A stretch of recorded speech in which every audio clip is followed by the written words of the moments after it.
the whole world is gonna know the truth. So, on the face of it, Dead Man's Wire is quite good.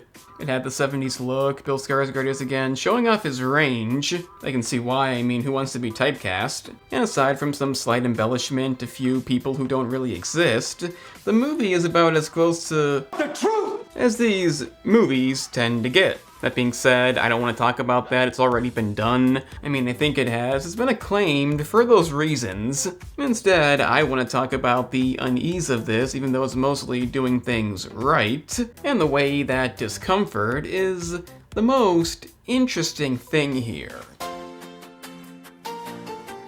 Based on true events, obviously, being Tony Kiritsis, who upon falling behind on his mortgage payments decides drastic measures are needed, being wiring a muzzle of a 12-gauge Winchester sawed-off shotgun to the back of Richard Hall's head, meaning if he tries to escape or Anthony dies, well, you know what happens. And the thing is about this movie, it doesn't behave like a traditional true crime dramatization.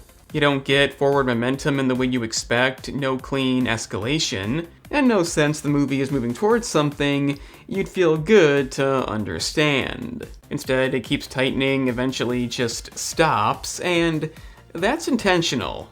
One of the biggest ideas running through this is control, more so the illusion of it. The wire isn't just a threat, it's leverage, the thinnest form of power, and even most of the characters believe they have some kind of control. The corporations think it's money and ownership, the authorities believe it's containment, and in the case of Tony, it's extremity that gives him leverage.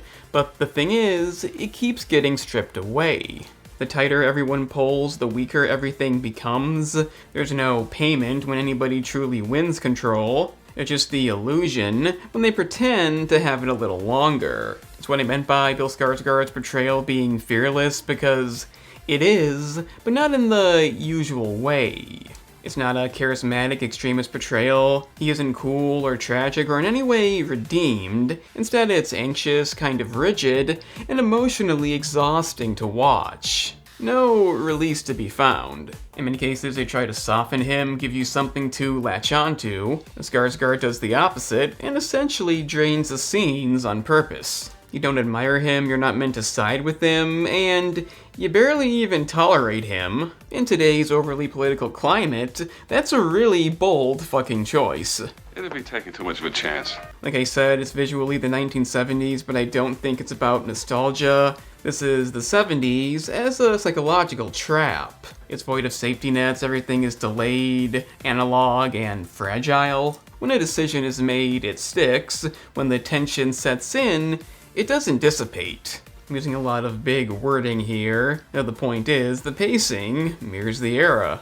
Moments linger longer than comfortable, and the movie simply refuses to escalate when you expect it to. There's a reason some people may have issues with it. It's not meant to be completely enjoyed, but for what it's trying to do, you can't really fault it.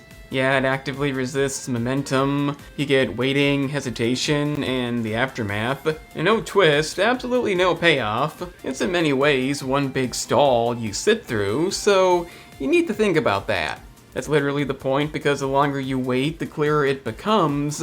There is no clean ending to the situation. It's also where it separates from modern true crime storytelling. It's not about morality, nor is it about a lesson. And the reason you don't get closure isn't because it's trying to be edgy, it's because it would be dishonest. That's the real horror, realizing nothing meaningful is resolved, only concluded. You do get some dark humor in this too, but not because it's funny. It exists to make you uncomfortable. That's kind of the theme here, if you haven't noticed. It's essentially a pressure tactic. The tone is off just enough to feel wrong, and it works because it kind of implicates you.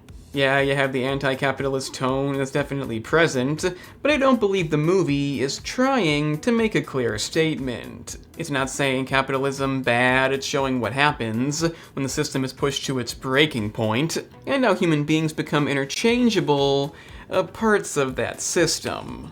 No one is valued for who they are, only their leverage. As Bob Dylan once said, you can't take it with you, but you know it's too worthless to be sold. That's almost 80s Dylan. Not for the casuals, unfortunately.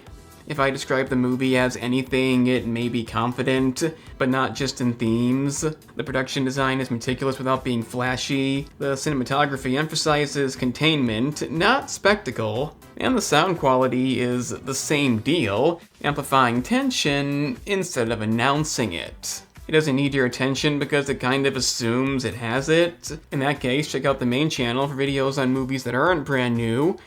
Deep analysis. I have a gaming channel too, you'll find links in the description. In the end, it's gonna frustrate some people, that being the movie. If you want justice, if you want emotion, you're not gonna get that. For those who don't want the same thing spoon-fed, it's why the movie works.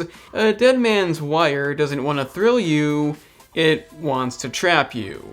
It's a movie about leverage that snaps under its own weight. Definitely not comforting, but quietly unsettling in a way that sticks. It makes the movie worth discussing, definitely worth seeing, as it refuses to give you what you may think you're owed. That's at least my take on it, and it's a risk most movies aren't gonna take.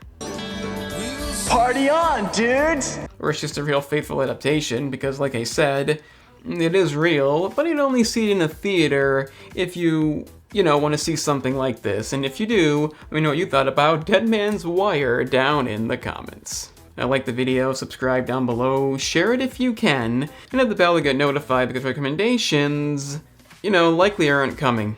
I'm the cinema analyst because, somebody has to be.